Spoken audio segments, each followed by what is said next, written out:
So let's continue. Electrostatics इस chapter के साथ हम जो है अपनी सीरीज ऑफ लेक्चर में आगे बढ़ रहे हैं और पिछले लेक्चर तक हमने इलेक्ट्रिक फ्लक्स के कैलकुलेशन और इसमें सॉलिड एंगल का क्या रोल हो सकता है इस पर कुछ डिस्कशन किया था। इनफैक्ट हमें ये पता चला कि हम सॉलिड एंगल की हेल्प से इलेक्ट्रिक फ्लक्स के कैलकुलेशन को बहुत हद तक सिंप्लीफाई कर सकते हैं अगर हमें गिवन सिचुएशन में सॉलिड एंगल पता है। अब देखिए, जब हम इलेक्ट्रिक फ्लक्स लिखते हैं किसी भी गिवन सिचुएशन में, तो उसका एक जो मैथमेटिकल अप्रोच है हमारे पास, वो कुछ ऐसा आता है बच्चों, integration of electric intensity selected area जो भी होगा हमारा ds और उसके साथ cos ऑफ थीटा। और जब जरूरत पड़ेगी हमें सॉलिड एंगल d ओमेगा लिखने की, तो हम कुछ इस तरीके से लिखते हैं ds cos of theta divided by जो रेडियस है उसका स्क्वायर। अब इन दोनों में कैसे रिलेशन है, कैसे कैलकुलेशन को आसान बनाया जा सकता है और कैसे कुछ शॉर्टकट टेक्निक्स हमें याद रखनी चाहिए, जैसे कि किसी भी क्लोज्ड बॉडी के लिए सॉलिड एंगल 4 पाई इतना होता है, स्टेरेडियन 4 पाई स्टेरेडियन इतना होता है। और किसी भी क्लोज बॉडी के लिए जब हम फ्लक्स का कैलकुलेशन करते हैं तो हमें एक बड़ी इंटरेस्टिंग सी चीज पता चली थी कि charges enclosed divided by epsilon naught. ये रिजल्ट हमने कल बनाया था, right? In the sense previous lecture में हमने बनाया था और इसकी हेल्प से मैंने कुछ एग्जांपल्स को भी सिंपल करके आपके सामने रखा था। यहां तक की बातें याद है बच्चों आपको? Yes, so that we can just continue. Okay, Yes. I hope ये सारी बातें आपको ठीक से याद हो। अब बच्चों, ये जो रिजल्ट है ना कि किसी भी क्लोज बॉडी के लिए flux is equal to q upon epsilon naught, charges enclosed, अंदर वाले जितने भी चार्जेस हैं बॉडी के, डिवाइडेड बाय एप्सिलॉन नॉट, ये बड़ा इंपॉर्टेंट रिजल्ट है। हमने यूं ही बातों बातों में सॉलिड एंगल की हेल्प से उसको डेराइव कर लिया, पर देखा जाए तो ये बहुत ज्यादा इंपॉर्टेंट रिजल्ट है और ये फ्लक्स के कैलकुलेशन को बहुत हद तक सिंप्लीफाई करता है। आज के लेक्चर में हम इसी पर बात करेंगे। इनफैक्ट जिस टॉपिक पर आज हम बात करने वाले हैं उसे हम कहते हैं Gauss theorem. Sometimes Gauss's theorem ऐसे भी कहा जाता है, but I usually pronounce it as Gauss theorem, जो कि फ्लक्स के कैलकुलेशन में हमारी हेल्प करता है। अब यूजुअली मेरा मेथड ऑफ टीचिंग ऐसा होता है कि मैं पहले पूरा एक डेरिवेशन प्रूव करता हूं और उसके बाद थ्योरम का स्टेटमेंट बताता हूं, बट आज मैं थोड़ा रिवर्स करने वाला हूं। मैं पहले थ्योरम का स्टेटमेंट आपको दूंगा क्या है, और फिर उसके बाद उसका प्रूफ, और फिर उसके एप्लीकेशंस कैसे बनाए जा सकते हैं कुछ हद तक, और बाकी के एप्लीकेशंस बाद में कंटिन्यू करेंगे। एनीवेज, तो थ्योरम का स्टेटमेंट कुछ ऐसा है कि net electric flux through any closed surface, ठीक है, दिस इज वेरी इंपॉर्टेंट। यहाँ पे जो बॉडी या जो सरफेस हम चॉइस करने वाले हैं ये पूरी तरीके से क्लोज होना चाहिए। It is equal to the net charges inside the surface divided by epsilon naught. मतलब ये है कि अगर हमारे पास किसी किस्म का क्लोज सरफेस है, किसी भी शेप का, किसी भी मटेरियल से बना हुआ, कैसा भी, एनीथिंग, इसमें कोई रिस्ट्रिक्शंस नहीं है। अब इस सरफेस में अगर कुछ चार्जेस एनक्लोज हो जाते हैं, मान लीजिए प्लस और माइनस सब मिला के कुछ चार्जेस आ रहे हैं, मैं फॉर एग्जांपल यहाँ पे प्लस क्यू बता रहा हूं, तो इस पूरी बॉडी का फ्लक्स अगर हम लिखना चाहते हैं तो हम लिखेंगे phi is equal to by Gauss theorem charges inside that body, charges inside the surface, जिसे हम आमतौर पर कह सकते हैं चार्जेस एनक्लोज्ड, ठीक है, अंदर बंद charges, divided by epsilon not. तो बच्चों ये वही चीज है जो कल हमने बातों बातों में सीखी थी। ओके, बिना इसका नाम लिए, बिना इस थियरम को रिकॉग्नाइज करे हमने इस चीज को डेराइव किया था कल। इससे होता यह है कि हमारे फ्लक्स का कैलकुलेशन बहुत आसान हो जाता है। अब किसी भी शेप, किसी भी टाइप ऑफ बॉडी के लिए आपको फ्लक्स का कैलकुलेट करना है तो आपको उसके लिए कोई बहुत बड़ा मैथमेटिकल इवैल्यूएशन, बहुत ज्यादा इंटीग्रेशन, डिफरेंशिएशंस, ये वो कुछ भी नहीं करना है। आपने सिर्फ एक बेसिक बात यहाँ पे पता करवानी है कि उस क्लोज बॉडी के अंदर कितने चार्जेस एनक्लोज्ड हैं। आमतौर पर इन क्यू को हम कभी कभी क्यू टोटल भी लिखते हैं। क्यू टोटल मतलब टोटल कितने हैं। अब यहां थोड़ा सा मैं एक एक्सप्लेनेशन भी आपको देना चाहूंगा। जैसे मान लेते हैं कि अगर एक बॉडी हमारे पास है जिसके अंदर मैं कुछ ऐसे लिखता हूं +7q चार्जेस आ गए, -2q चार्जेस आ गया, -1q चार्जेस आ गया और वापस से +1q चार्जेस आ गए। तो इस बॉडी का Q टोटल बच्चों जब हम निकालेंगे फ्लक्स की कैलकुलेशन के लिए, तो हम अलजेब्रा से काम करेंगे। +7q, -1q, -2q, -1q। तो हम यहां पे देखेंगे कि ये फाइनल कैलकुलेशन में आ जाता है +5q। समझे बच्चों? है ना? ये प्लस है, सॉरी, ये प्लस। तो ओवरऑल कैलकुलेशन में कितना हो गया ये? +5q। तो फ्लक्स के कैलकुलेशन में हम ये मैग्नीट्यूड इस्तेमाल करेंगे। जो भी ये आ रहा होगा, पॉजिटिव आ रहा होगा तो पॉजिटिव, नेगेटिव आ रहा होगा तो नेगेटिव। तो इस बात का ख्याल रखना है कि टोटल चार्जेस एनक्लोज्ड कितने हैं वो लेना है, and then divided by epsilon naught, बस काम खत्म। इतना छोटा सा इसका काइंड ऑफ एक्सप्लेनेशन है या काइंड ऑफ स्टेटमेंट है। अब हमारे सामने एक चैलेंज है यहाँ पे कि हम इसे प्रूफ करें, इसको एस्टिमेट करें, इसका आइडिया पूरा बताएं कि कितना फ्लक्स यहाँ पे वाकई बन रहा है और ये कैसे, मतलब इस स्टेटमेंट की मैथमेटिकल फॉर्म को हम प्रूफ करें। ये समझ आ रहा है बच्चों जो मैं आपके सामने रख रहा हूँ? थ्योरम का स्टेटमेंट समझ आ गया सबको? Yes sir. ओके, तो आइए अब इसको प्रूफ करने में थोड़ा सा मैथ्स समझते हैं। Let's start with considering an arbitrary shaped closed body. किसी भी तरीके की क्लोज बॉडी ले लें आप, इसमें एक बहुत बड़ा फ्रीडम हमको दिया गया है। आप चाहे तो स्फेरिकल ले लें, आप चाहे तो क्यूबिकल ले लें, आप चाहे तो कोई भी रैंडम शेप ले लें, मतलब शेप यहां से कोई रोल प्ले नहीं करता है कि शेप की वजह से कैलकुलेशन चेंज हो जाएगा, ऐसा कुछ भी नहीं है। इनफैक्ट बॉडी बड़ी या छोटी इससे भी कोई फर्क नहीं पड़ता है। लेट्स से कि इस क्लोज बॉडी में हमने किसी जगह पर एक +q अमाउंट का चार्ज लोकेट कर रखा है।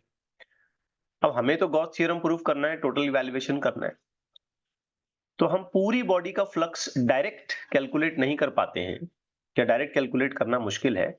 इसलिए हम क्या करेंगे, इस बॉडी पर अपनी मर्जी से क्या करेंगे, कहीं पर भी एक एरिया चॉइस कर लेंगे। मान लो ये मैंने एक एरिया चॉइस किया इस बॉडी, इस एरिया का जो एरिया वेक्टर है वो मैं मेंशन कर रहा हूं ds। अब जहां से हमने चार्जेस रखे हैं वहां से इस एरिया का बिल्कुल स्ट्रेट डिस्टेंस अगर हम मेजर करते हैं लेट्स से, तो वो हो जाता है r। ठीक है, कुछ हद तक r ऐसे कॉल करेंगे हम इसको। अब इसका एक कोण बनाएंगे हम यहाँ। कोण इसलिए बनाएंगे बच्चों कि जो भी चार्ज की वजह से फ्लक्स यहाँ पे डेवलप होने वाला है वो इसी कॉनिकल पोर्शन में से पास होगा, इस एरिया के पॉइंट ऑफ व्यू से।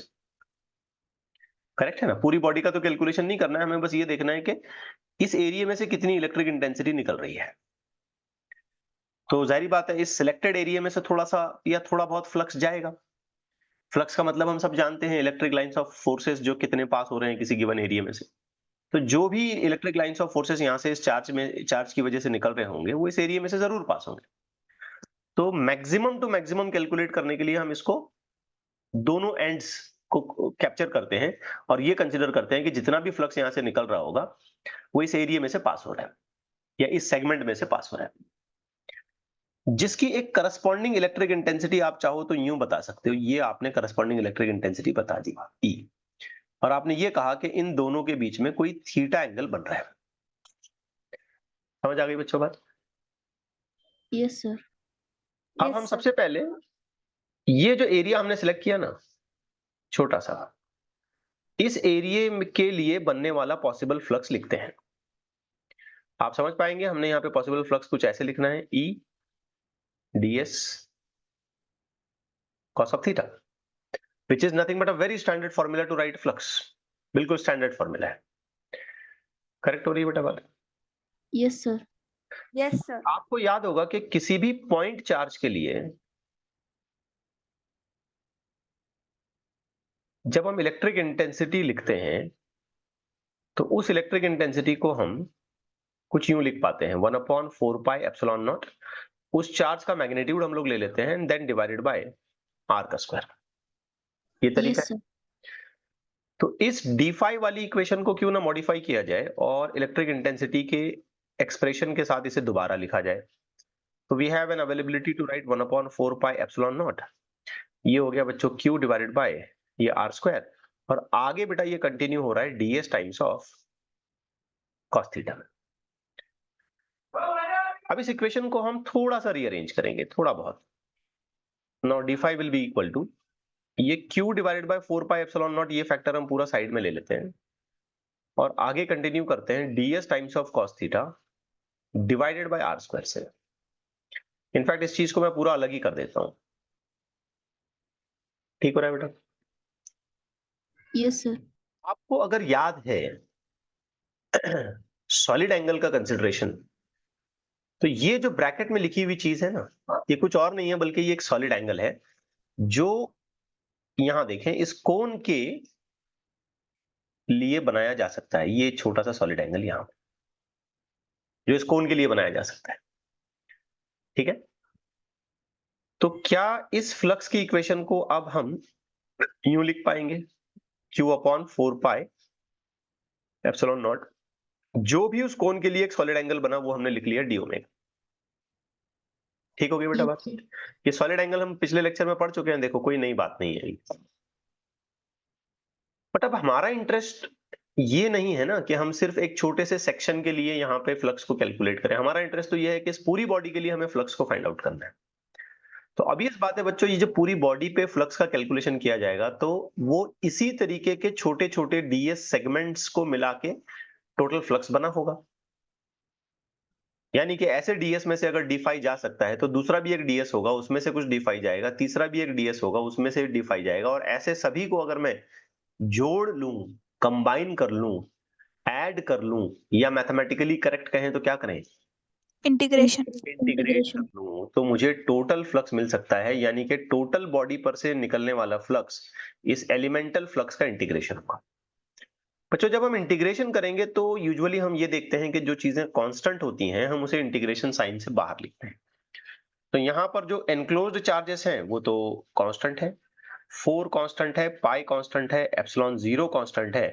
तो अल्टीमेटली इंटीग्रेशन जाके रन हो जाता है डी ओमेगा पर। अब डी ओमेगा एक छोटा सा सॉलिड एंगल है जो कि किसी क्लोज बॉडी के एक स्मॉलर सरफेस के लिए बनाया गया है। आपको एक प्रॉपर्टी बताई गई है कि पूरी क्लोज बॉडी का सॉलिड एंगल क्या होता है? 4 पाई। 4 पाई। मतलब ये कि इस टर्म का अगर हम इंटीग्रेशन कर लेते हैं डी ओमेगा का, तो उसका रिजल्ट क्या आएगा बच्चों? यस, Q गलत by था। epsilon Q divided by 4 pi epsilon not into D omega का इंटीग्रेशन। 4 D pi. ओमेगा एक क्लोज्ड सरफेस का छोटा सा सॉलिड एंगल है। अगर इसी तरीके से सरफेस को बढ़ाया जाए और पूरे सरफेस पर इस डी ओमेगा वैल्यू को कैलकुलेट किया जाए तो पूरी क्लोज बॉडी के लिए सॉलिड एंगल का वैल्यू क्या होता है? 4 pi. 4 पाई। मतलब डी ओमेगा का इंटीग्रेशन रिजल्ट करेगा 4 pi. So we will simply cancel out this with this 4 pi and you are ready with your answer, that is flux through any enclosed charges through a closed body is equal to enclosed amount of charges divided by epsilon naught। ये हो गया आपका final answer. इसको बड़े आराम से आसानी से प्रूफ किया जा सकता है, कोई खास बात नहीं है। कोई ऐसा बहुत बड़ा मैथमेटिकल इवैल्यूएशन हमने नहीं किया। फ्लक्स की जनरल इक्वेशन लिखी, इलेक्ट्रिक इंटेंसिटी का जनरल फॉर्मूला लिखा, थोड़ा सिंप्लीफाई करते गए। एक बात हमें यहाँ पे याद रखनी पड़ी कि ये डी ओमेगा है जो कि एक सॉलिड एंगल है। दूसरा पॉइंट हमें ये याद रखना पड़ा कि solid angle for a closed body is always going to be equal to 4 pi. That's a standard constant, that's a standard number you should remember. तो ये हो गया गॉस थ्योरम। अगर हमें किसी भी एनक्लोज्ड बॉडी के लिए टोटल फ्लक्स निकालना है, हमेशा याद रखें किसी भी एनक्लोज्ड बॉडी के लिए अगर हमें टोटल फ्लक्स निकालना है तो हम उसके लिए बस एक ही चीज देखेंगे बेटा, सिर्फ एक चीज, और वो क्या है कि उस बॉडी में टोटल कितने चार्जेस हैं। और चार्जेस का टोटल वैल्यू निकालते वक्त हम एल्जीब्रा का इस्तेमाल करेंगे, कोई वेक्टर पार्ट कैलकुलेशन यहां पे नहीं आएगा, बिकॉज चार्ज एक स्केलर क्वांटिटी होता है तो हम उसे काउंट वाइज गिनेंगे कि इतने पॉजिटिव इतने नेगेटिव तो टोटल कितना है। लेट इट भी, अगर टोटल वैल्यू पॉजिटिव आ जाती है तो फ्लक्स पॉजिटिव क्लेम किया जाएगा, और अगर टोटल वैल्यू नेगेटिव आती है तो फ्लक्स नेगेटिव क्लेम किया जाएगा। We will not be worried about that. ठीक है बच्चों? Yes sir. दूसरी एक अहम बात आपने ये याद रखनी है कि जब हम किसी भी क्लोज बॉडी के लिए फ्लक्स का कैलकुलेशन करें तो उसके लिए हमें उस बॉडी के शेप और उसके साइज और उसकी ज्योमेट्री का कोई ध्यान नहीं रखना है। We just ignore that part. Flux through Gaussian surface, अच्छा ये एक नया वर्ड यहाँ पे आ रहा है, Gaussian surface, independent of shape. मतलब ये जो सरफेस है जिसके लिए हम फ्लक्स का कैलकुलेशन करते हैं ना, तो हम इसको आमतौर पर गॉसियन सरफेस ऐसा कॉल करते हैं। ये जस्ट वैसे ही जैसे कोई एक सरफेस होता है अपने हिसाब से। हाँ, हम इसको चाहें तो बड़ा या छोटा भी कर सकते हैं, अपने हिसाब से चार्जेस को एनक्लोज करा सकते हैं, एक इमेजिनरी सरफेस भी बना सकते हैं। जब जरूरत पड़ेगी तब मैं बताऊंगा कैसे काम करना है। बट इस जगह पर, इस मोमेंट पर तो मैं आपको ये कहूंगा कि आपने शेप और साइजेस के बारे में कुछ ध्यान नहीं देना है। अगर सोचो कि इतने चार्जेस इनक्लोज हैं प्लस क्यू, और ये बड़ी बॉडी बनाने की बजाय मैं बस छोटी सी बॉडी बना देता, तब भी मेरा आंसर वही आता, क्यू अपॉन एप्सिलॉन नॉट। या इतनी बड़ी बॉडी बनाने की बजाय और ज्यादा बड़ी बॉडी बनाता, तब भी मेरा आंसर वही आता। इसको मैं स्फीयर बनाता तब भी आंसर वही आता, सिलेंडर बनाता तब भी आंसर वही आता, चाहे कुछ शेप बनाता तब भी आंसर वही आता। तो शेप वगैरह से यहाँ पे कोई खास फर्क नहीं पड़ता है। आपने सिर्फ एक ही चीज यहाँ पे देखनी है, सिर्फ एक चीज, कि गिवन क्लोज सरफेस के अंदर कितने चार्जेस एनक्लोज्ड है। इससे ज्यादा आपने किसी दूसरी बात का ख्याल नहीं रखना है ना। मामला आसान हो जाता है ना। यस और no? Yes, sir. Yes sir. अब ये चीज ना हमको बहुत ज्यादा हेल्प करती है, बहुत ज्यादा हेल्प करती है। अगर हमें किसी तरीके से फ्लक्स पता चल जाता है तो हम इलेक्ट्रिक इंटेंसिटी फाइंड आउट कर सकते हैं। जैसे, let me give you an example. एक छोटा सा एग्जांपल यहां पे मैं देता हूं आपको, कि फ्लक्स का जो जनरल फॉर्मूला है बच्चों, अब हमें पता चला कि वो Q अपॉन एप्सिलॉन नॉट है। लेकिन फ्लक्स का जो बेसिक फॉर्मूला है वो तो होता है E into D S. Cos theta को अगर थोड़ी देर के लिए इग्नोर कर दिया जाए तो, यस और नो? Yes, sir. तो इसका यूज करके हम किसी भी शेप ऑफ बॉडी के लिए इलेक्ट्रिक इंटेंसिटी पता कर सकते हैं। देखिए, कैसी भी बॉडी अगर हमारे पास आती है, बस उस बॉडी का हमको टोटल एरिया पता होना चाहिए, दैट्स इट। इसके अलावा कोई दूसरी चीज एक्सपेक्टेड नहीं।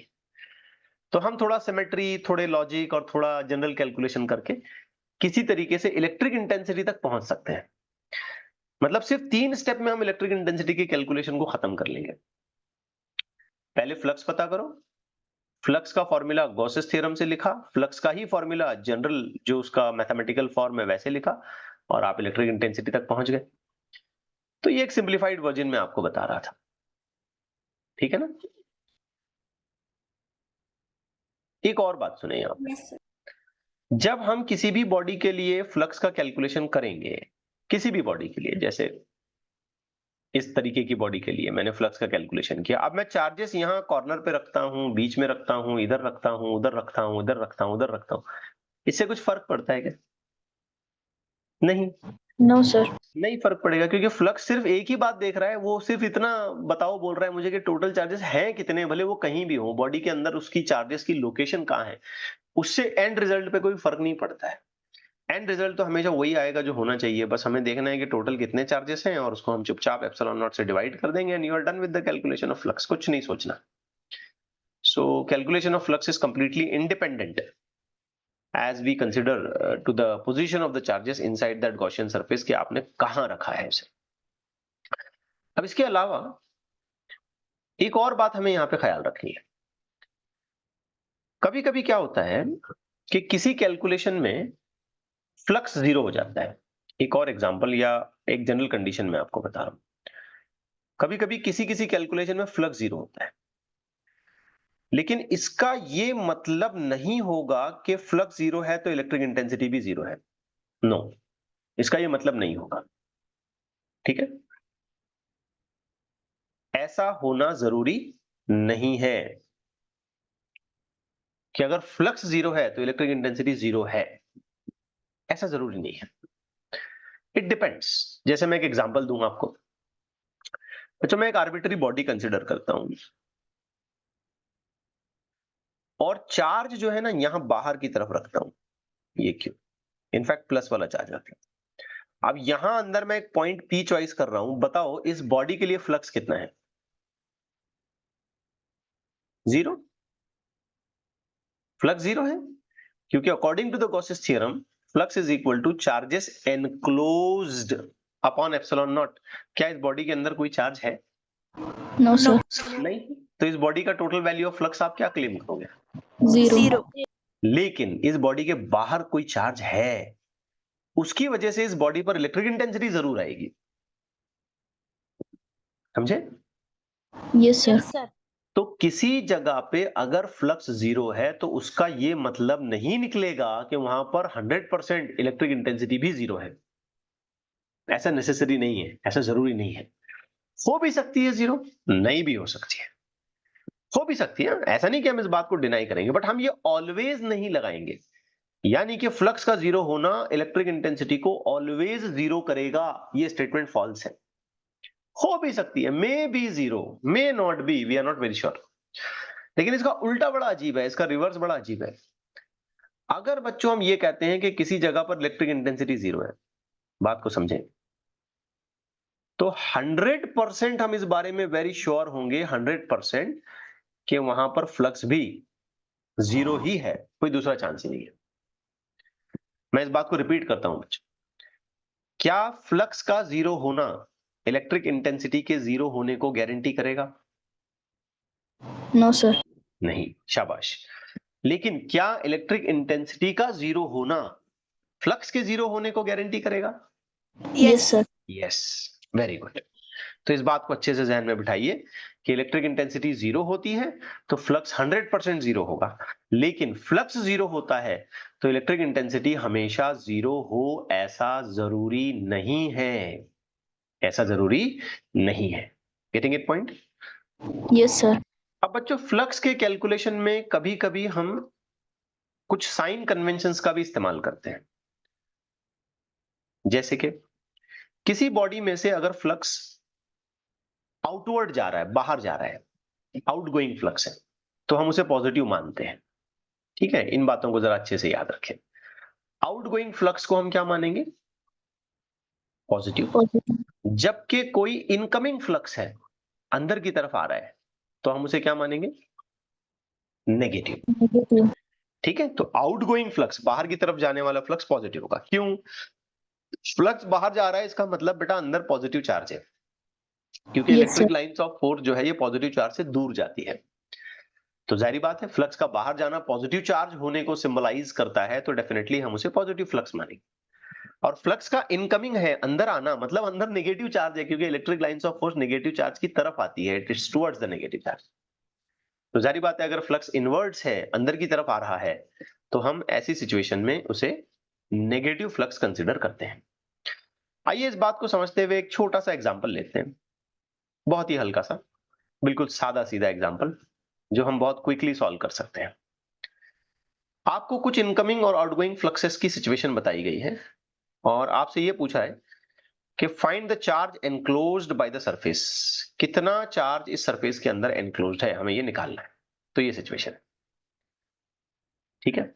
अब सिंपल बात है बेटा, देखो ये जो 10 है ये फ्लक्स बाहर जा रहा है, तो इसे कैसे कंसीडर करें, पॉजिटिव या नेगेटिव? Positive. पॉजिटिव। ये 30 भी पॉजिटिव मानना पड़ेगा, ये 20 जो है ये भी पॉजिटिव मानना पड़ेगा, लेकिन ये जो 15 है ये नेगेटिव मानना पड़ेगा। अब कैलकुलेशन को अगर हम क्विकली करते हैं तो क्या हम यहां पर टोटल फ्लक्स एस्टिमेट कर पाएंगे? +30, +10, +20, -15। करेक्ट है बेटा बात? Yes, sir. तो टोटल फ्लक्स कितना हुआ? 30, 40, 50, 60, 60 में से 15 चला गया, 45. 45। तो 45 फ्लक्स आ गया ऐसा यूनिट में। लेकिन इसने तो चार्ज पूछा, तो हमारे पास एक सिंपल सा कैलकुलेशन है। According to Gauss's theorem flux होता है चार्ज अपॉन एप्सिलॉन नॉट। तो किसी गिवन बॉडी का चार्ज हम निकाल पाएंगे फ्लक्स इनटू एप्सिलॉन नॉट। अब देखें, फ्लक्स फिलहाल की कैलकुलेशन में आ गया 45, एप्सिलॉन नॉट है 8.85 इंटू 10⁻⁻12। मल्टीप्लीकेशन करें 45 और 8.85 का, आपका आंसर तैयार है। जल्दी से करके मुझे बताएं आप क्या आंसर आता है।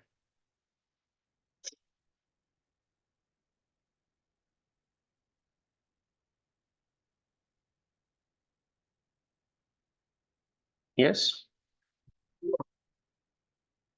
जल्दी से करें, 8.85 multiplied by 45. Go for it.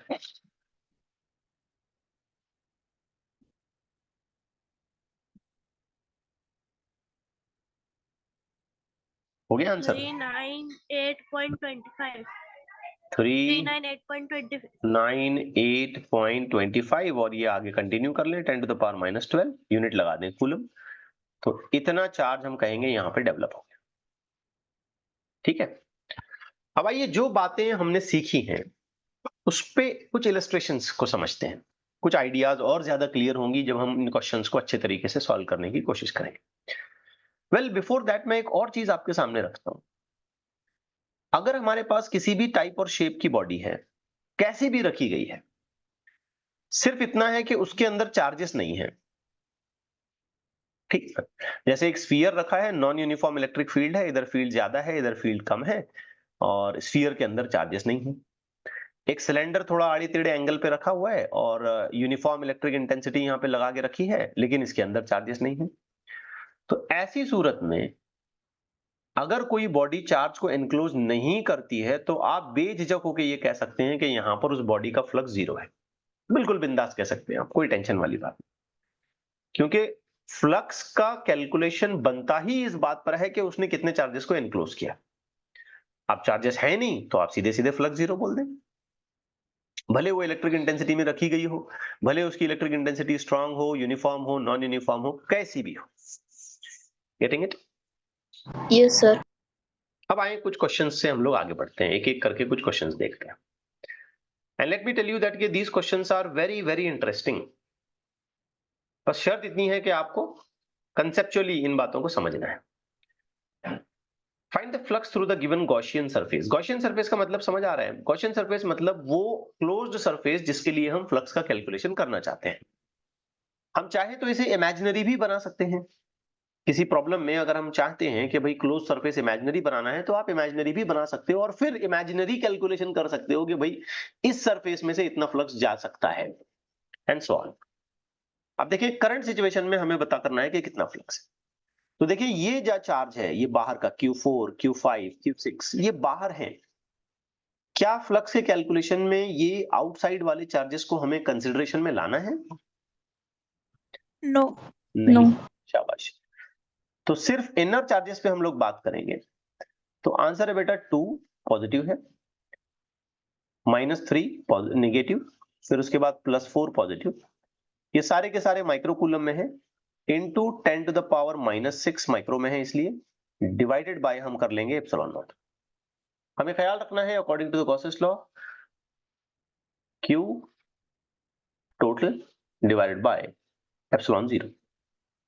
बस खत्म हो गई। कितना आया answer? 3.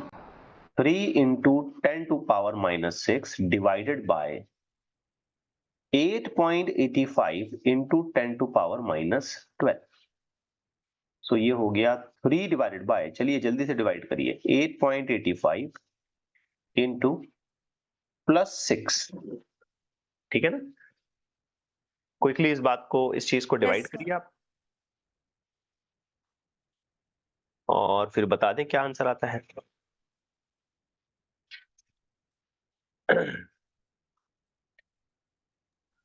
0.33 into 10 to the power 6. So we will be getting 0.33 into 10 to the power 6 newton metre square per coulomb. इतना फ्लक्स यहाँ पे हम क्लेम करेंगे, है ना मजेदार? Yes, sir. आइए अब और एक क्वेश्चन करते हैं। मैं 3 अलग अलग बॉडीज का यहाँ पे यूज कर रहा हूं और हर एक के लिए आपने फ्लक्स निकालना।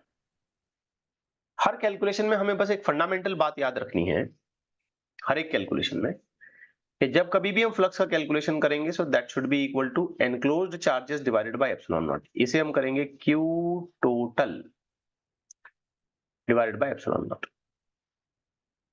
Like that. अब चार्ज की कैलकुलेशन आपको आनी चाहिए, दैट्स वेरी इंपॉर्टेंट। चार्ज की कैलकुलेशन आपने पता होनी चाहिए। देखो यहाँ पे E इलेक्ट्रॉन है, अल्फा पार्टिकल है, electron proton alpha particle proton. आपको पता है एक इलेक्ट्रॉन का जो चार्ज होता है ना